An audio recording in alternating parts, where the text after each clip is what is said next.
because communication is a way to get people to know what you are doing. So how do you first start preparing? You need to know who you're going to talk to, who will be attending your presentation, who is your audience, what is their age, what is their gender, what experiences they have, educational level, and other essential characteristics. Because imagine that you can't present a presentation that you have used before, talk to experts, for people who are the general public, who are laymen. And the same way, you can't use the same presentation to talk to people who are young people who are like 10 years or 12 years or 6 years. Yeah, a whole different range of people. Their ages are different, what they understand is different, and their education level is different. So you have to skew your presentation to the audience that you'll be talking to. You have to know your audience. You have to know how unified they are in attitude. What are their biases? What do they follow? What do they follow? Will they agree with you, or are they there to is there a conflict in your ideology? And so most times audiences are there to kind of learn more from you, but some of them are also there to have a conversation with you about different ideologies. So you have to know who you're talking to and prepare as such, take into account their age, their gender, their education level, their experiences, and other characteristics that you may be able to acquire before the presentation. Now, so once you know your audience, then you have to tailor your presentation to the knowledge level and the interest. What does your audience know already? Are they your peers who have just an idea of what you're doing? Or are they experts who have been researching the same area for a long time? Or are they young people who have no idea, or the general people who have no idea what you're talking about? So what do they need to know before once you know your audience? Now you want to ask, if it's young children, they need to know maybe your subject is or something they can do. Or if it's experts, you want to tell them that you have added new knowledge to what they already know. So what does your audience need to know? Are they stakeholders? Do they want to go away with a solution to a problem they might have? And also, why should they do the research? These are all things you should take into consideration while preparing the research. So once you know your audience, you need to know what do they already know, what do they need to know now, and why should they even care? Because without caring without caring about what you are presenting, they'll be bored, and they'll not be paying attention. They will not be engaged in their presentation you are giving them. Then once you have gotten all these points down, you're packed, and you are ready, now for what you are going to talk to them about, you need to identify a key message. Now, the maximum key messages you can have, I believe, is no more than 5 key messages, but they have to go away knowing something. So one major key message and maybe 2 or 3 more like sub key messages that they go away saying, okay, I went for this talk and I came away knowing that maybe oxygen is very prevalent in the universe, or hydrogen is the most abundant molecule in the universe. What are they going away saying? What is the catchword? What is the catchphrase that they're going away talking about? So what's the key message and findings from what you're going to communicate to them? And then focus on the most important and relevant to your audience. Because if it's for a stakeholder meeting and are they looking for solutions, you don't talk to them about methods or challenges you've had. They want solutions. So what solutions did you bring? What's the key solution that you found? What method is going to work for them?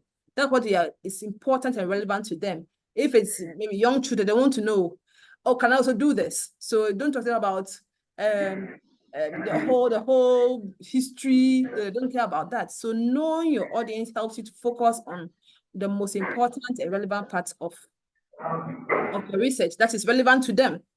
Then you identify your results, which one is significant, because sometimes what's significant to you may not be interesting to them, but you still want them to go away knowing the most significant results and conclusions of your research.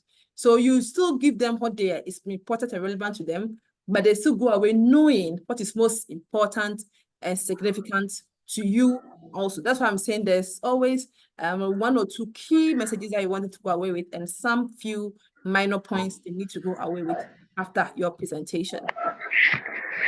Then after you have listed these key messages or key points, Now you have to structure your presentation on your laptop or your PC, on your desktop. You need to arrange or organize your presentation in a very clear and logical structure. It needs to go from a known to unknown, or from an introduction, very basic introduction, a very more complicated introduction. Talk about what you are working on, why you are doing it, and why it is important. That's basically your introduction. What you are doing on, you introduce it, why you are the reasons why you are doing it, and why it's important. Maybe you want to solve the prevalence of mosquitoes or the prevalence of malaria in a village. Why is it important? What will it bring afterwards? Now, once you have an introduction done or prepared, then you talk about how you're going to do it. What methods are you going to do? And then the results you got, and then how you interpret the results. So the results are the findings from your research. It can be presented in the way of graphs or charts or tables for clarity. We don't want a lot of like words or readings from your PowerPoint or your presentation, or long talk without showing any graph or any plot or table. We want to see that in your results. And then we want to know need to prepare how you interpret your results and what relevance they have to existing knowledge and what the implication for your research. Does it mean you're going to do more? Does it mean you've solved the problem completely? Does it mean that you have to go back and do it again? So what is the interpretation from your results? And then you have to summarize your points. As I said, in a summary, you have to have your key points and then a few minor points, including your conclusions, what challenges you had, and suggestions for future research. Because currently, there's no research that says, I'm done. There's nothing more to do about this topic. Once I finish my research, there's nothing more to do. No. Almost every research always need to do some more, or take it to another angle or something. If you do like this, what more can happen? Should we compare it again to something else? So there's always suggestions for future research, and that's the beauty of scientific research. After you've prepared your presentation, probably you have to maybe take a pen and paper and write it down, or make a bullet point list of everything you want to say. Now you have to design your slides. Your slides are what's going to show people what you've done. Now you might even need visual aids depending on who or what you are or who and where you are presenting. So you have to use slides or other visual aids to support a message. You need to a GIF. You need to show a table, a graph, a chart. Do you need to have audio there? You need to have video to show to support your message. Now and then, once you have that done, ready, then you make sure you keep your slides very clear and concise and visually appealing. Because if on my slide that is all white, there's no abstractions. There are only 5 points there. You can clearly see them. There are not too many words. A simple title. There are no images flying around. Too much text. No. Keep your slides very clear, very concise, and make it visually appealing. If you're not very good at making things visually appealing, just ask for help from people. There are so many AI apps who are very versed in preparing slides who can always help you. Then you make sure that the points that you want to talk about, you use bullet points to make sure that you are just giving them key information and avoid overcrowding your slides, as I said, with text. So if you did them in your step method, just list them in points, in bullet points, and then talk about them one slide, 1 point at a time. You don't have to write the whole step, I took a beaker, I put water, and no. Just make sure that it's very concise and there's no overcrowding. Then you have to use high quality images and images that actually illustrates the point that you want to talk. Don't put on relevant charts or tables or graphs on your slides, because these call for wanted questions. So make sure that your graphs or images are high quality, actually going to illustrate the point that you want to talk. You have to ensure that they are consistent in the font and colors and styles that you are using on your slides. Make sure that you're following a type so that they're not confused with one blue here, one green here. The next time is orange, the next time is yellow. Don't confuse your audience with variations in slides and colors. And you need to prepare for questions. As I said, don't put anything on your slide that you don't feel comfortable talking about, or that does not explicitly help you illustrate your points, your key points. So you have to anticipate questions from your audience and you need to prepare for thoughtful responses. Don't talk down to your people, to your audience. Don't make them feel that you're above them or something. Even if it's children you're talking to, you have to come down to that level, explain it very gently, very thoughtfully, and make sure you are nice during your presentation. You have to practice answer the questions very, very clearly, confidently. Make sure you know the base, the foundation of what you're talking about. I remember doing one of my first presentations during my PhD. I talk about what I'm going to work on because it was my first presentation, talk about what you're going to work on. And one of the few friends I made, they helped me. So she's going to talk about this topic. I'm sure she should know the definition of this. Oh, can you explain what this is? I was reading the read about it. I was oh,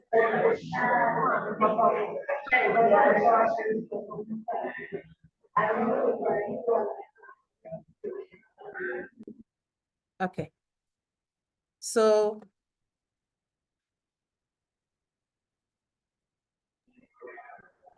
okay.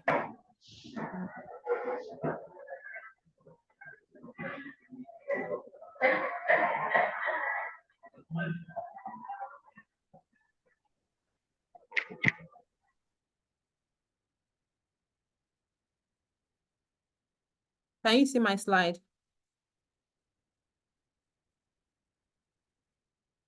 Yes, but the Zoom window is up. Okay. The Zoom window is down. Okay. Let me try and close. All right. Let me stop sharing. And then continue sharing again.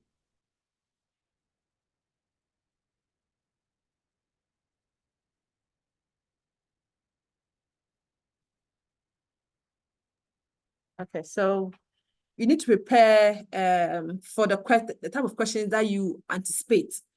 So before you go into the presentation, you need to know the foundation, the basics of what you're going to talk about. You need to have your definitions down, you have your explanations down, and also prepare for more difficult questions. That's why I told you in the first slide that don't put anything on your slide that you can't perfectly explain. Once it's there, you know that you can talk about it. Every aspect of it, you are confidently talking about it. Then you need to familiarize yourself with the aspect of your research that might be less solid. So if you know there's something you're not sure about, read up on it, prepare for it, and make sure you can address them confidently, because confidence is everything while you're presenting, and you need to practice it. It's all about practice. After you prepare for your questions, then you need to practice how you're going to deliver your talk. You need to know how you're going to pace yourself. Are you going to talk fast? Are you going to rush through this? What tone are you using? Are you going to sound confident? Are you going to talk very, very slow and very, very soft? What language are you using? Are you going to use your hands like I'm always using? I know I'm comfortable with my hands. So I feel more confident when I'm using my hands to illustrate aspects of my talk. You need to practice in front of a friend. You need to record yourself so you can get valuable feedback on how you talk. It's important to know how you talk and how you stand out when you're talking to people. So you need to practice and pay attention to what you are going to talk about and how you're pacing yourself and the speed of your talk and the tone and the body language. So it's important to, you can even talk in front of a mirror. I know before we were told that pastors always preach in front of mirrors before they go out to talk to their audience and their church members. So it's good to also practice in the mirror. Kind of get how your face looks like when you are talking, how you are smiling. These are all important things to talk about. And once you do that, you also become more comfortable with your material. Now, one thing I want to say here is that it talks about timing. You should know that every slide, you talk about it. Some people have a 30 minutes slot to talk, and they prepare 60, 70 slides. you will not be able to finish because you probably be late in going through all those slides. Maximum, minimum, every slide should be allocated 1 minute. So if you have a 30-minute talk, you should have a maximum of 30 slides. That's why we have points on the slide, we have pictures, we have graphs. So at every slide, it might even be less, because some slides you get to talk about it about like maybe a minute or even 2, because there are things that are important to you that you want to talk about. So let's keep our slides a maximum of 1 slide to a minute. So if you have a 15-minute talk, you should have a maximum of 15 slides to talk about.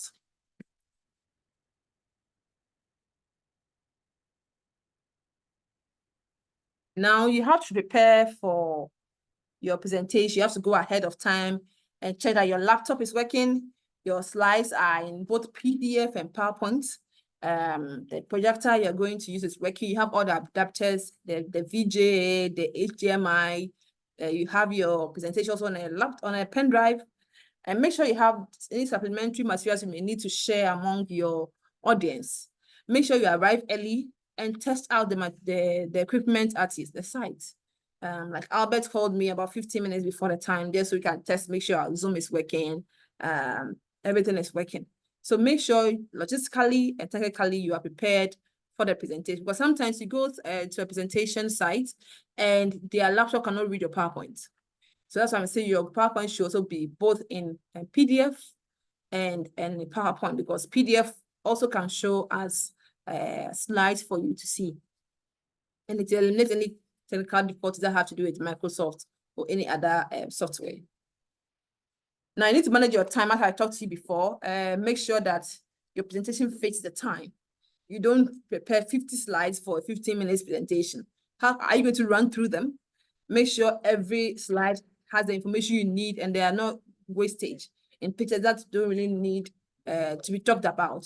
You practice, engage how much you can cover in the time they are allotted, and leave time for questions and discussions at the end of the presentation. It's very, very important, because most presentations I've gone to conferences, people always run over time, and then they are being given, you've gone over it 5 minutes, you've gone over your time 10 minutes. It's so uncomfortable, and you end up being frustrated because you feel that you're not getting your main point across, but your time is up. So make sure that you have enough time to get your main or key point across. Now you need to engage your audience.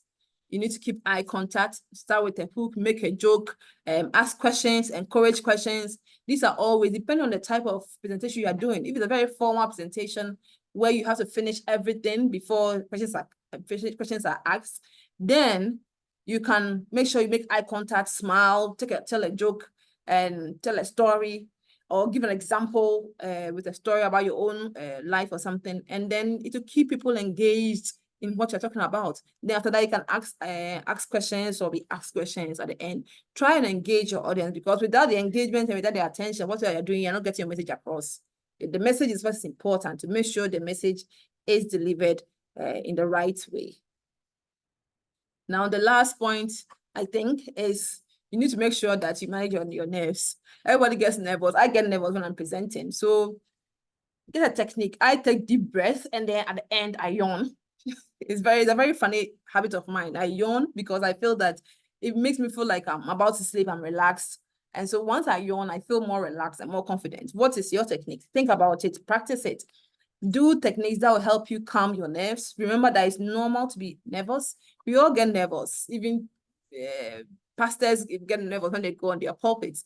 And most audiences are there to support you. They are there to understand from you. So relax and talk confidently about what you're going to talk about. Make sure you're knowledgeable about what you are going to present. You're prepared well. And remember that at any point in time at the presentation, you are the expert, because you're the one we invited to talk. So even if you don't know at that time, you are the expert. Whether people have contrary views to you or not, you are the expert at that time. So you should have confidence in your research and share your hard work and your insights on the topic you are delivering. Now, most of the time, people give talks and then they are just like running off. They're so happy they are done that, oh, thank you. And then they are off. Seek feedback. Ask your peers, ask your mentors, ask your supervisors, your audience. how did I do? Did you get everything? Then should I change something? There's positive feedback, negative feedback are always for you to grow and to improve on your presentation. Nobody started out being an expert. We all took feedback from whether our friends or our peers or our experts or supervisors who talked to us afterward, like, oh, you should have included this. Because I remember just this year, I actually made a presentation and I used just one slide for like a 5-minute talk. And after that, I was told, oh, you should have made it 2 slides. It would have been more comfortable because it felt like you were a bit nervous because one slide didn't get everything you want to talk about, and you should have used 2 slides and it would have made you more comfortable. And I didn't even know that. Up there, I could feel I was a bit uncomfortable because I felt everything was crammed and I couldn't really see well. But afterwards, when I was told I should use 2 slides, I'm like, oh yeah, even if it's a 5-minute talk, use 2 slides, spread the message out so that people like don't get bored with one screen. So you see, every time we are getting feedback and every time you are improving, and it's always good. No one knows everything to get feedback on what you are doing.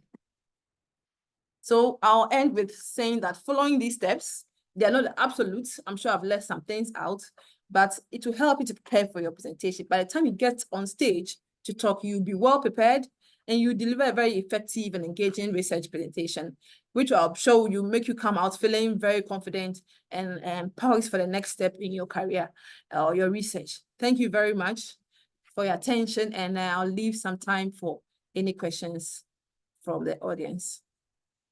Thank you. Very well, Dr. Naomi, we thank you so much. Thank you so much for that interesting presentation. It has been a great journey of learning a lot from some of you that's taken the lead, and you're also still learning from us. So interesting.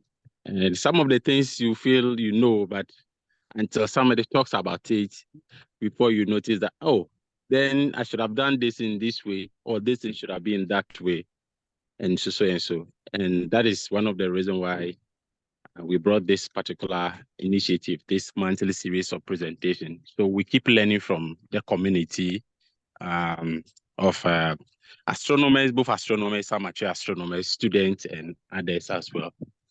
So we will now open the floor for questions and comments as well. So the floor is open. Kindly unmute yourself and ask your question.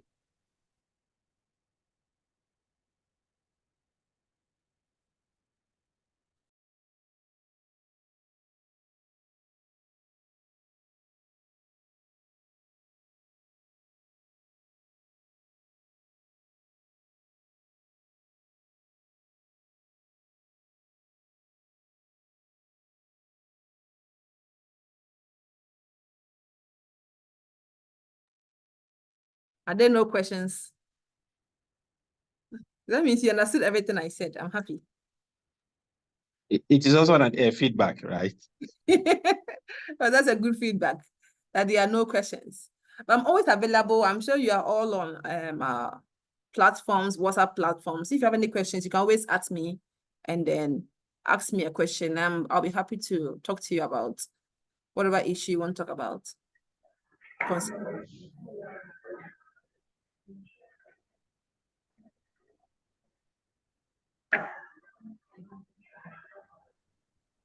Okay, so if there's no question from the house, I have one question. Okay. How do you handle some of this? I don't know whether they are experts or audience after presentation, they try to kick hard on your presentation. And though they know that you are a student, you are learning, or you are a student, a research student, but some of the questions are too hard, and some, when it comes, you answer, they try to follow up and still point at some of the things and say, why not this? But you are doing the thing. How do you handle some of this audience in such a situation? We've all gotten one of those people in our presentations before. They are there to be the devil's advocate or something like that. I know they feel it's a God-given right to make you uncomfortable. But I think that when those questions come first, and be very, very polite and be very positive, saying that, oh, I really thank you for this question. I've not even talked about it, or I'll be happy to follow up and talk to you about it later after this presentation. Let's have a discussion with a cup of coffee or something, and let's have more discussion about it, because I would really like to follow up on this question. Or you can say clearly that you don't know, and can I go and do further research and get back to you? Or if it's a discussion question, you can say, oh, well, thank you for your question, but I would really like to talk about it after the presentation. Can we have a sit down and have a discussion about it? These are ways to make sure that people are not bulldozing you while you're having your presentation.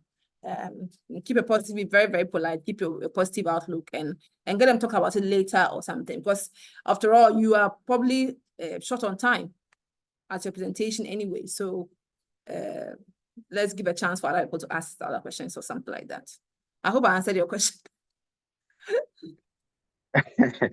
Yeah, per your experience, I know you have experienced some of this before, so people ask yeah, no idea about, and so you say it's people feel so bad saying they don't know stuff, but it's okay not to know. Nobody knows everything. Even if you're an expert in an area, there's something you don't even thought about, or you have no idea, or you probably forgotten about it. So it's okay to say, I'm not very clear about it right now. Can you have a talk about it after the presentation or during lunch? Or thank you. Can I go and read about on it and have a discussion with you about it later? It's always good. Even during your Viva, you can always say that. If you are doing a Viva, you can actually say that. I'm not. Oh, really? Okay. You can. You don't know. And you're not being forced to know everything. Especially in astronomy, where there are so many branches of astronomy. You're not forced to know everything. Okay.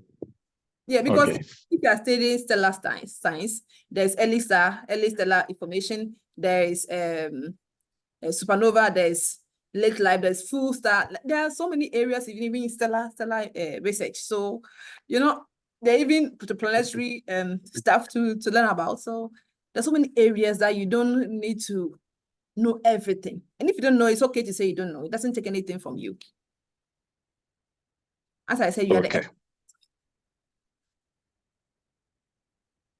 Okay. All right. Thank you so much, Dr. Naomi. We are so much grateful for the time. Is there any other question or comments?